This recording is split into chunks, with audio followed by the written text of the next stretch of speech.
Hello there guys, I have a video showcasing a brilliant A-star AQA A-level Component 1 coursework unit from our year, which is 2018 that's just gone. It's the second year of AQA A-level and it's been quite tricky for teachers and students to get to grips with the marking. So this goes through an A-star unit that was confirmed by the exam board and shows the reasons for why it was an A-star. Just flicking by here are just some of the images and the little book flick through that I will go through in a little bit more depth as the video progresses. On this little image here going by, it's just showing you the minimum coursework content that I suggest my students submit. It contains 4 main sheets, an A3 sketchbook, at least one normally, an essay which is normally word processed relating to the work, and an A4 portfolio of work. Each of the 4 sheets hit the assessment objectives and explain the coursework theme in different ways. My students also produce a similar sort of format for the exam as well.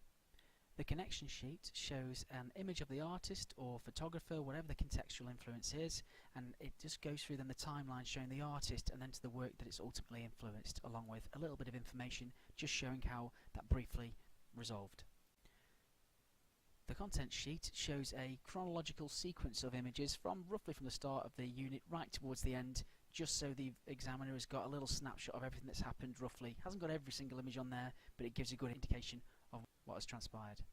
This image is a rationale sheet and is one of the most important because it explains and contextualizes all of the different things that have happened in the unit in one block of information. You have got the essay as well, but this is an essential way of summarizing and rationalizing and contextualizing everything that you've done. This last one is the outcome sheet, and it's still just as important as the other 3, as in many schools and many centres printing is quite expensive and we can't always print our very best outcomes off to a massive size or into lovely paper or anything like that. So this shows what the outcomes are, the desired size that they'd like to be printed to, and why they're an outcome. That's the most crucial thing. So the examiner will have all of these sheets when they're going through the work as well as the coursework component sketchbook. Throughout the rest of this little video here, I've just got the coursework book just explained in a little bit more depth, and it just shows each one of the different pages and how that meets the assessment objectives. It's really important to make sure that you look at lots of different examples on YouTube. There are so many good ones out there and so many bad ones as well, but it's good to have a little look at them to see what you should and what you shouldn't be doing. Throughout the little flick through, I'll just be referring to this summary of points in the corner there, and it just goes through the main things that I'm going to get my A-level guys to be thinking about when they're doing their work next year. The points just include things that are really important to bear in mind, for such as a lot of students, they think, right, I'm just going to produce as much work as I can and that'll be fine. No, definitely don't do that. Success is not about the quantity, it's all about the quality. Things must be sophisticated and personal. That's really, really important. And at the same time as that, tangents and mistakes are really valued by the examiner as much as making sure that your work is different. And the only other main thing that came through from the examiner's report this year from the AQA was to make sure that you don't use Photoshop or digital application indiscriminately, and don't just Photoshop the hell out of it. You must make sure that whatever you're doing is relevant to your idea and your theme. That's the most important thing. It's also important to make sure that you know the assessment objectives inside out. There's always been a bone of contention about marking, whether it's art or photography, and how that transpires into the assessment objectives, but you need to know the wording. Know the wording, understand what they want from you, and things will be a lot more achievable. Let's go through the book in a tiny bit more depth there. The students' work was based around movement, and normally it's been sort of quite investigated conventionally, traditionally, movement of cars, movement of people, slow, fast motion, that sort of thing. It's been investigated quite heavily. Just here right at the front, this is where I also get my guys to keep a copy of their essay both in the front and the back, just to make sure that nothing gets lost. This student's work, an essay, was based around the same theme as their investigation. Don't fall into the trap of writing something separate. Make sure you write something that supports your work, and it will guarantee that you stay a lot more interested in it as well. This page here is really essential, shows the ideas, that initial mood boarding, that entry into the idea. He definitely knew he wanted to get into movement, but he then wasn't just quite sure how he was going to make it sophisticated at this point. He then went into his research. And on this page, this just shows how our students research. They tend to do a lot of handwritten annotation first before they then word process it. That research will also impact in your essay as well, so it's vital to make sure you research as thoroughly as you possibly can do.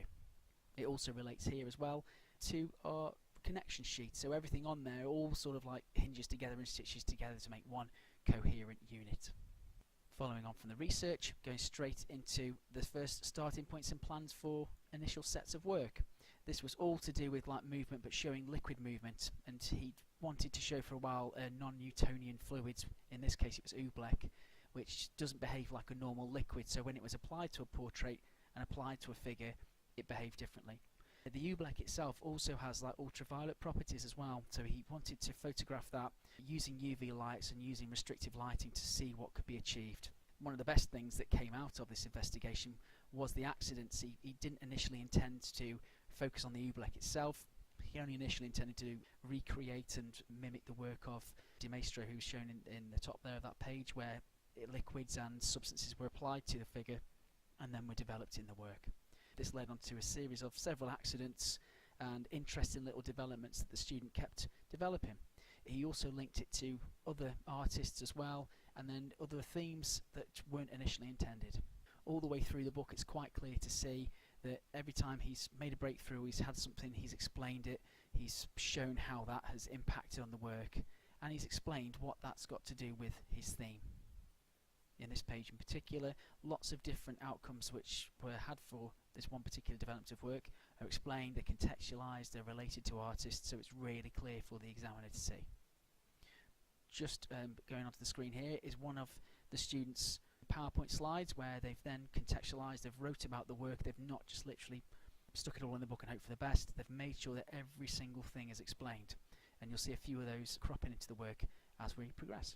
This part here shows where the movement and liquid movement that was recorded was then mixed with other examples from landscape photography and also then portraits. He also used cellulose thinners to transfer and create other sort of like fluid properties to developments that he made. Things as obscure as linking some of his work to abstract art from album covers, such as this one here, which was linked to Kid A by Radiohead a little bit later on.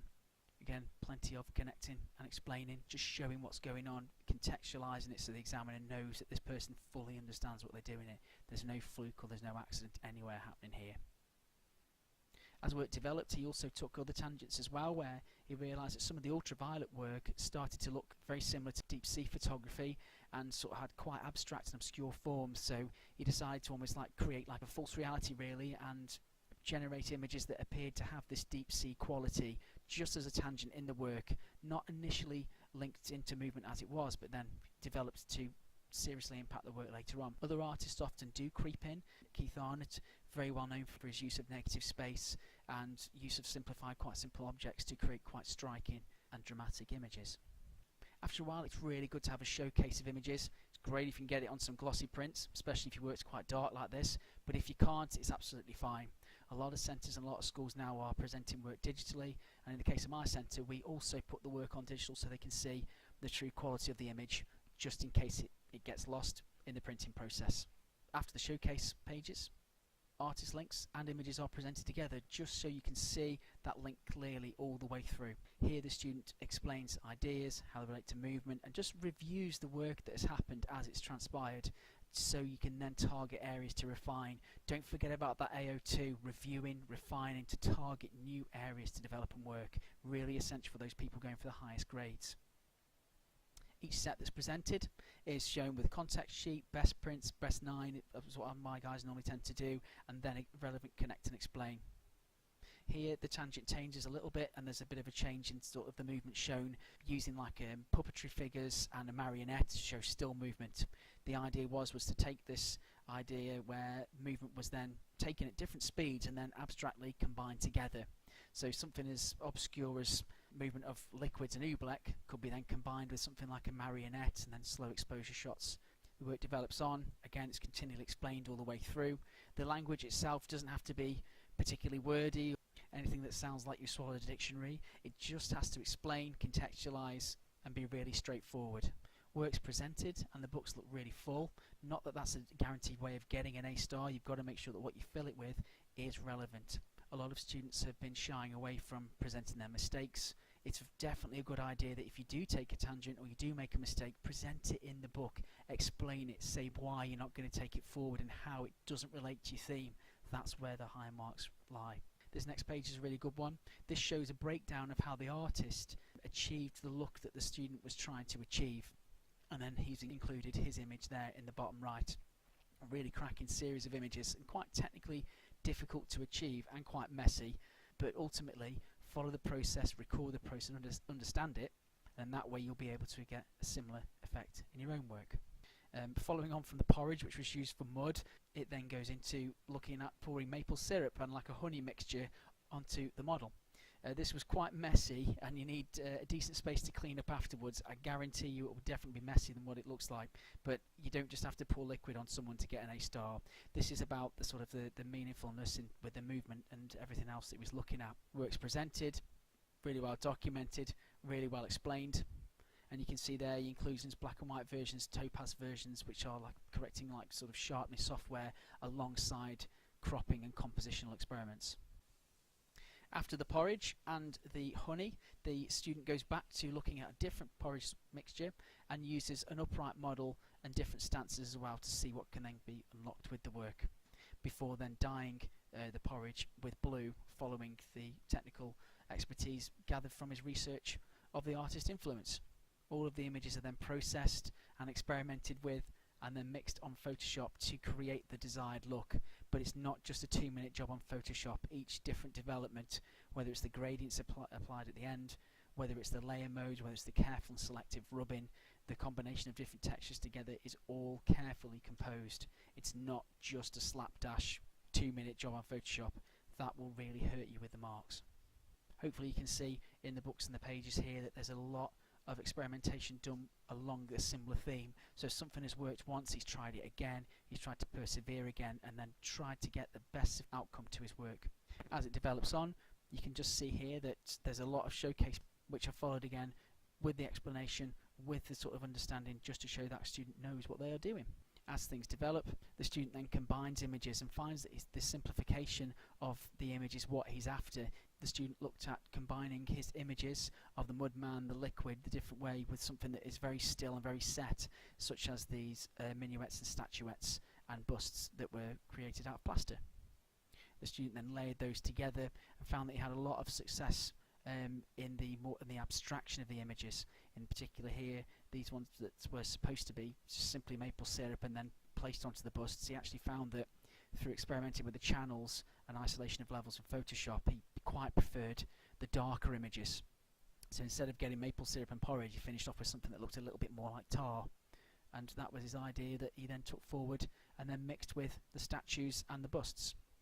The tar man itself was something that he said that he was most pleased with, as it created that feeling that a lot of liquid movement had happened, but at the same time it was also creating something quite ambiguous and challenging to look at. Drips and different like movements shown through water were then also combined with some of the still images to create again other mixtures of images there for the outcomes, which are all explained on that little outcomes sheet that you can see at the start of the video. Then series, collage joinings, which are like layered combinations of images, and sequences are presented to show the selection of images and which were the images he felt best met the brief. Other experiments are also put in that were less successful, but he still, in terms of the theme, but he still wanted to put them in for their aesthetic value. And as the book draws to an end, it's more about the showcase of final images and best images before you then get right to the end, which is where the student again decides to present his essay for the last time, just in case it gets lost or, you know, if the worst happens, you've always got extra copies. I hope this video has been of help to you guys, and if you have any questions, please message me through the channel.